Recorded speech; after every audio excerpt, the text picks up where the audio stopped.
Hello and welcome to today's video. This is going to be how to declutter your closet to create a more minimal, curated capsule wardrobe. I did a video a couple weeks ago called 5 Key Pieces for a Capsule Wardrobe, and people asked me several questions in that video. 1, what is a capsule wardrobe? 2, how do you get to that point? And number 3, some outfit ideas. My channel is mostly beauty, but I am doing a little bit of fashion. So if you like beauty and fashion, stay tuned for more videos. In this video, I will be giving you a 5-step process of how to achieve a more minimal curated capsule wardrobe. And let me just tell you what a capsule wardrobe is. All it is a more curated, more minimal capsule collection that is supposed to be timeless and things that you can wear over and over again. Now, there are so many videos on YouTube and blog posts about capsule wardrobes. Some of them, I guess my issue is that I find that they're a little bit too specific, saying, oh, you need 3 shirts, 2 pairs of pants, 1 pair of shoes. My issue with that is that every single person is different. We all have different style, and one person's capsule wardrobe does not have to be like someone else's. However, your curated wardrobe should be 90% of what you wear most of the time, and things that you can combine with other things and wear them over and over again. And then another big question is, well, how do you get to that point? You know, if those are the things you need, but what do you do with all of the clothes that you have now? So that's kind of what this video is about. It's about where you are starting with your closet and getting it to be where you want it to be. I am also planning an outfit ideas video. I haven't figured out exactly how I want to do that, but stay tuned if you are interested in that. And if you're interested in beauty, check out my other videos, and let's get into this. Step 1, before you buy or declutter anything, really explore your wardrobe, try things on, pull things out, see how you feel about things. You may actually discover some things that you've forgotten about and that you haven't worn in a very long time. So you may actually find some things that you really, really like, and you may also find some things that you really, really hate. You know, our styles change over time, and kind of figuring out the style that you like now, I think, is very crucial to this. So the first step, and this could take a while, I mean, this could take you a week or this could even be months. When I first started this process about 5 or 6 years ago, I did this for probably a couple of weeks before I actually decluttered anything. And I think this is a really, really important step, because you may find some things that you already have that you really enjoy that you kind of just forgot about. Alrighty, step 2 though is going to be the declutter. Now, there are tons of videos on the KonMari method, Marie Kondo. I really like her, and I think she does have some great ideas. I will say though that the declutter process, it's going to take a while. It's not just one day. I did it once, got rid of a couple bags of things, did it again 3 months later, again a month later, again another 5 months later. You know, it's going to be an ongoing process to figure this out. I would say the first things you absolutely need to get rid of are things that you just don't like at all. Number 2, things that don't fit you properly, unless you're willing to get them tailored or tailor them yourself. If it doesn't fit, too big or too small, I say get rid of it. I know that a lot of people do hang on to clothes that maybe previously fit them, and they kind of hope to maybe get to that point. I strongly disagree with that, because let's say you do achieve a body type that you're more comfortable with, you probably would want to buy new clothes anyway. And I think it also kind of makes us feel bad about ourselves and kind of shames us if we keep clothes that, you know, don't fit us, or things that we hope to fit into. I would warn against that. I feel like that could kind of promote, you know, a negative body image. So personally, I would recommend not having anything that does not fit properly. But of course, you can get things tailored. But if you're going to keep something that you want to get tailored, fix it yourself right away or take it in, otherwise you may forget about it. So again, this process may take you quite some time to go through everything, you know, figure out what you like and what you don't like. But, you know, it's something that you can do several times over. You don't have to complete this in one day. Now, a big question that people have is what to do with the clothes that they don't want anymore. There are a lot of options, and I'm sure we've seen there's a lot of documentaries now that show that a lot of the clothes that get donated sadly do end up in landfills, because if people don't buy them, they do get thrown away, which is really, really unfortunate. But there are some alternatives to this. I have sold clothes into some local consignment stores in my area. If things are in better condition, you can sell them. I know that a lot of people also sell clothes on apps like Poshmark and things like that. I've never done that, but I've read a lot of blogs and seen videos from people who've had great success doing that. That is definitely an option. And then of course, donating them, of course, is an option. And then the other one is clothes recycling. Obviously, this depends on where you live, but if you live in a larger city, there likely is some sort of clothing recycling program. I know that in my area, I have found places where you can take clothes that you don't want anymore and they recycle them and they do all sorts of things with them. So I think that potentially could be the most environmentally friendly way, because then you at least know it's not going to end up in a landfill. But I have sold clothes to local consignment shops, and I think if you have things in good condition, it may be worth trying to sell them. There's things like Plato's Closet. I've actually never sold anything at Plato's Closet, but that is an option as well. Alrighty, on to step 3, and we still have not bought anything at this point, and step 3 is just wearing what you have after the declutter, because you are going to find potential gaps, things that you need, and you may find more that you want to get rid of. So I would do this, this could be like a week or a couple of months. I would say wear what you have, mix and match, figure out what is your style, what do you like, what do you want your wardrobe to be? And again, your wardrobe, if it's going to be more minimal, it should be 90% of it should be the things that you wear all the time.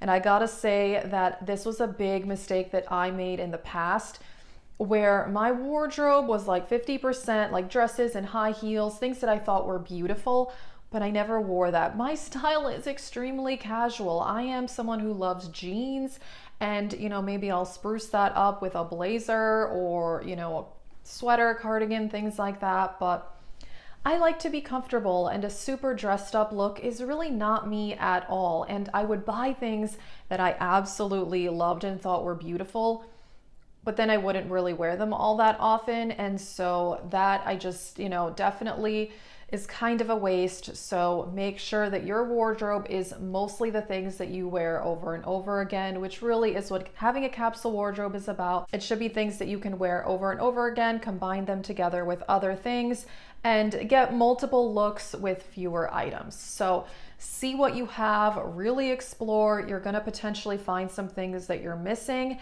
and then you can kind of go from there. Alrighty, now step 4 is where you're going to potentially buy something new. And this is going to be where you fill in the gaps, where you find things that maybe you didn't have very good items in, and potentially you want to replace some items that are crucial for your wardrobe, but maybe you don't have the best ones for you. Check out my last video where I talked about 5 key pieces in a capsule wardrobe collection for some ideas on this. But one example would be that if you wear jeans all the time like I do, but you don't have a pair that properly fits you, you may want to just get rid of all the ones that don't fit you at all and buy one nice pair that fits properly and just wear that over and over again. That's where I'm at now. I have 2 pairs of very properly fitting jeans. I love them, and really that's all I need. Something else that you may actually want to purchase, which I do think are definitely key to a more minimal wardrobe, and that is the basics. Having, very simple things like a white tank top or a black tank top. Again, this is totally going to depend on what you like and what your style is, but the very simple pieces like just a long sleeve shirt or a t-shirt, whatever it may be, something that you can layer with other things, wear with other things. Again, check out that other video for more ideas on this, but fill in the gaps with things that you'll wear, and potentially replace items that are in poor condition or things that you wear a lot, but the ones you have are really not working well for you. Alrighty, and the last step, step 5, is to maintain this and declutter when needed. So the key is to not go out and buy things that you're not gonna wear anymore. Don't buy things that don't properly fit. Don't buy items that are fantasy self. I used to do this all the time. Again, like the 4-inch heels and things like that. I don't wear high heels very often. Now I have a couple pairs that I do keep around, if I'm gonna go to a wedding or something like that. But for someone who didn't wear high heels very often, it made no sense that my shoe collection was 50% high heels. It just made no sense. So again, don't go back to buying things for your fantasy self or things that don't fit or things that you're not going to wear. And you may need to declutter or replace things as time goes on, because again, our styles and our preferences change. I started this process about 6 years ago, and I don't really love all the same clothes that I was wearing back then. And there's nothing wrong with that. Our preferences change. So I kind of went into a period where a few years where I really didn't buy any clothes at all. And in the last couple months, I am trying to spruce things up a little bit because, I want to change up my style a little bit. Again, I don't really love all those clothes from 5, 6 years ago. And of course, things fade too, and things fall apart. So you may need to either get things tailored to fix them up a little bit. And sometimes with clothes, they get to a point of no return at some point where they're super faded or really torn, and you do need to replace them at a certain point. Now, not all the time, but it is going to happen. So I think step 5, maintaining this, I think is crucial to where, you don't go out and buy things that you don't need, but you declutter when you need to, just to kind of, maintain this. But you do probably want to spruce things up, as your preferences change and things like that. Those were my 5 steps. And again, this is a process. It's not something that happens overnight, but I am so much happier with my closet now that I have way less than I did before. But again, more minimal is also going to vary person to person. This does not mean that you can only own, 10 articles of clothing, because again, we have different styles, different lifestyles. If you live somewhere like I do, where there are 4 seasons, I need clothes, for kind of all of that, but I do mix and match. Something else I'll mention, I know that a lot of people who do a capsule wardrobe will put things away for other seasons and then only wear certain things at a time. I personally don't ever put my clothes away in storage because I don't own that many and it all fits in my closet. So there's really no point in me doing that. And also I do a lot of layering. So I still wear tank tops and t-shirts in the winter. I just, layer them with sweaters and things like that. So, other than maybe shorts, I really use kind of all my pieces year round. And then of course, like the heavy sweaters I'm not wearing in the summertime, but for the most part, my entire wardrobe, does carry me through the entire year. So I don't put anything in storage, but I know that a lot of people do that and then bring things out seasonally. So again, it's going to vary person to person. I really don't think that one person's, exact capsule wardrobe with 3 shirts, 2 pants, it's not going to work for everybody. So I really like this process because, you're really starting with what you have, and you'll be surprised when you do step 1 and really explore that you probably have things that you've forgotten about or things that you may want to style in a different way. And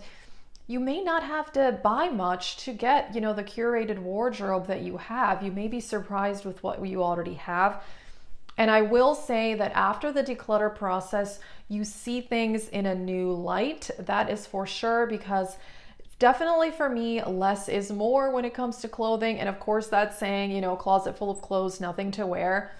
I find that to be so true, because when I had 10 times as many things as I do now, I felt like I had nothing to wear, and then I would just go buy new things. But it was also disorganized, which is key in this as well, properly organizing your clothes. I didn't talk about that in this video, but that is also very, very important. Knowing where things are, being able to see it properly when you're trying to get ready, and then not having all that stuff in the way that you don't wear and that doesn't fit, kind of clogging up your brain. So I think it really, really helps. Let us know, do you have a more minimal wardrobe? Are you working on it? Let us know what you think. Stay tuned. Again, I'm planning that outfit ideas video. If you're interested in beauty content, check out my other videos. That is it. Thank you so much for watching.